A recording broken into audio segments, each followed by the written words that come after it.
All right, guys, so we're going to jump down to question 8. But before we do that, I want to make sure that we understand that we are transitioning now. We moved from inequalities, what we call just basic inequalities, just to now what we refer to as compound inequalities, which is what we have in blue here. So if you need more videos, that's something that you can refer to: compound inequalities, linear inequalities to be specific. But what we need to point out here is that we can have what I refer to as and or inequalities. And inequalities is where the solutions intersect, and you will see what that means in just a minute. Or is the union of both of those. That means the solution could be in one or the other. It's like you marry the two. It's the union of the two solutions, and I will be sure to show you one of those as well. So we're going to start with this number 8 that you see on the screen in front of you. So number 8 says to solve the compound inequality.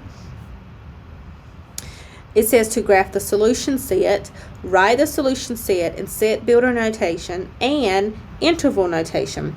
And we are given 6 times x minus 2 is less than or equal to 10x, and we also have 5x is less than 10. And my camera, again, does not, there it goes. So I'm going to make this little box disappear so I have more room to write on my paper. So what I have are 2 linear equations, and we're going to solve them just as they are. Don't overthink this. What we want to do here is distribute that 6 through. This would give me 6x minus 12 is less than or equal to 10x. Okay, so I want to isolate the variable, which means I want to get that variable on one side of that inequality. All right, and then what I want to do is bring the number to the other side, all the numbers to the other side. So I am going to I think what I want to do is, and I could do this a few different ways, but what I want to do is move that 10x to the other side first, and that would give me a negative 4x minus 12 is less than or equal to 0. And then I can move that 12 to the other side. I just want to make sure I write this all out. Some of us, we may not need to write all of that out, but I want to show what I'm doing. So that leaves me with a negative 4x is less than or equal to 12. All right, so now I have my numbers over here. I have a negative 4x over there. I haven't quite isolated that variable, so I've got to go a step further, and the way I do that is by dividing everything I have by that negative 4, and that leaves me with x. And remember, as we said earlier, because I divided by that negative, my sign flips. So now that becomes greater than or equal to a negative 3. So that is one part of my solution. I have got to find the other part, the and then the other piece. So this one is a whole lot shorter. I take and I divide both sides by 5, and that will leave me with x is less than 2. So if I want to find my answer for this, remember this is an and statement. It may be easier for us to graph this. Let's put this on a number line. Let's see if you can see that black there. So I have maybe negative 3, negative 2, negative 1, 0, 1, 2. Okay, now if I were to graph this, this x is greater than or equal to negative 3.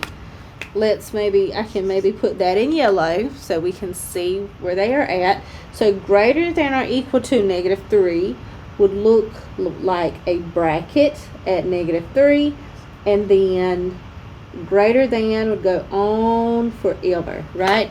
So maybe I can highlight that in yellow. I don't know, it might get muddy, but you get the idea. So there is my yellow for that solution. Now in pink, let's put the x is less than -2 or less than 2. So at 2, I can put a bracket, right? I'm not including 2, but that's my upper bound, I guess I could say. And then I'm going to graph everything less than 2. So if I highlight that, you can see where the pink begins, and then it's going to go that way forever. Now what you notice is that while my pink is going that way forever and my yellow is going that way forever, the solution is where my yellow and my pink overlap. So my solution is where, let's see, my solution would be from -3 to 2. Now I was looking at my notes and I thought I saw something different. Okay, no, that's what we have.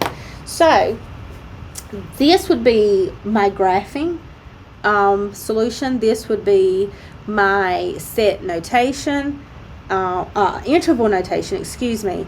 And my set notation is very, what you do is you merge what you have in that pink and that yellow together. So it's the set of all real numbers, x, such that x is less than 2, but greater than or equal to a -3. And that is it.